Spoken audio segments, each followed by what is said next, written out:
প্রিয় ছাত্রছাত্রীরা, আশা করি তোমরা ভালো আছো। আজকে আমরা আলোচনা করব যে যারা ইমেল রাইটিং পারবে না তারা কিভাবে যে কোনো ইমেলকে একটা ছকের মধ্য দিয়ে লিখে আসতে পারবে। আমি একটা ছক দেবো, সেই ছকটাতেই তোমরা যা ইমেল রাইটিং আসুক সেটাকেই কমপ্লিট করে দিতে পারবে। যাই আসুক, মানে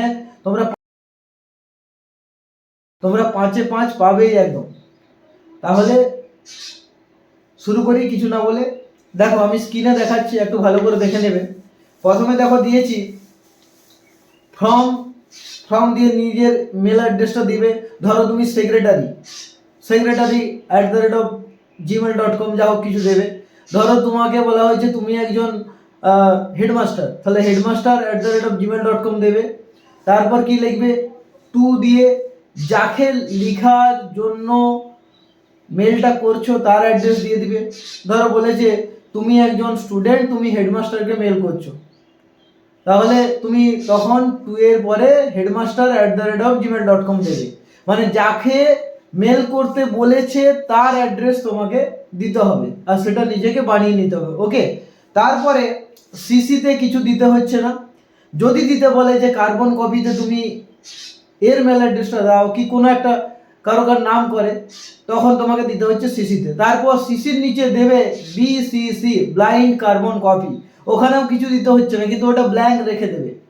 এই স্ক্রিনে কিন্তু বিসিসিটা দেওয়া হয়নি, তোমরা কিন্তু দেবে বিসিসি, ব্লাইন্ড কার্বন কপি। ওকে, এরপরে আসছি সাবজেক্টটা তোমরা কোথায়, সাবজেক্টটা তোমরা কোশ্চেন থেকেই পেয়ে যাবে। দেখবে যেখানে রিগার্ডিং, অ্যাবাউট এইসব হাবিজাবি লেখার পর আইএনজি যোগ দিয়ে কিছু শব্দ থাকছে, সেখান থেকে তোমরা সাবজেক্ট লিখে দিবে। যারা পারবে না তাদের জন্য বলছি। ওকে, এরপর রেসপেক্টেড স্যার বা ম্যাডাম। তারপর দেখো আমি লিখেছি উইথ ডিউ রেসপেক্ট, আই দিয়ে নিজের নামটা লিখবে। Am writing to bring to your kind attention regarding যে টপিকটা লিখে দিবে, যেটা সাবজেক্টে লিখেছিলে, বাস ঝামেলা ওখানে খতম। যারা পারবে না তাদের জন্য বলছি বারবার, I would like to state that, এরপরে দু একটা লাইন ওই সাবজেক্ট থেকে নিয়ে তোমাকে নিজেকে লিখতে হবে। ঠিক আছে, তারপরে আসছি I have attached the necessary documents অথবা ফটোস বা screenshot for your reference. Okay, তারপরে লিখবে I request you to kindly look into this matter urgently and take necessary steps as soon as possible. এটা সব লেটারের ক্ষেত্রেই কাজ করে যাবে। ওকে, তারপরে লিখবে, যদি নিজের লিখছো বা স্কুলের সমস্ত স্টুডেন্টদের হয়ে লিখছো তাহলে উই দিতে পারো। ঠিক আছে, বা প্রথমেই লিখতে পারো উই কমা দিয়ে on the behalf of the students of class 10 বা ক্লাস 11 বা ক্লাস 12।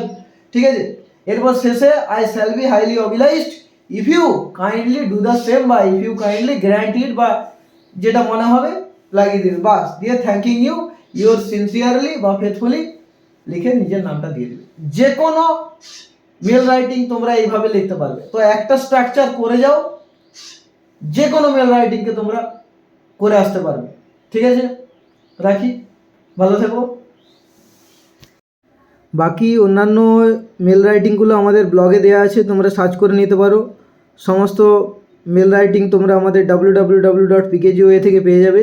ঠিক আছে, এই লেখাটার পিডিএফ বা এই লেখাটা তোমরা আমাদের ব্লগ থেকে পেয়ে যাবে। গুগলে সার্চ করলেই হবে ইমেল রাইটিং PKGOA, তাহলেই চলে আসবে। ঠিক আছে, গুগলে সার্চ করলে তোমরা সবই পেয়ে যাবে। তোমরা এখান থেকে দেখে প্র্যাকটিস করো। ঠিক আছে, এই ছকটা করে যাও, দেখো 99% ক্ষেত্রে তোমরা এই ছকটা লাগিয়ে যে কোনো মেলকে কিন্তু লিখতে পারবে। ঠিক আছে, আশা করি তোমরা বুঝতে পেরেছো। তো ভালো করে প্র্যাকটিস করে নাও। গুড বাই, ভালো থেকো, রাখি।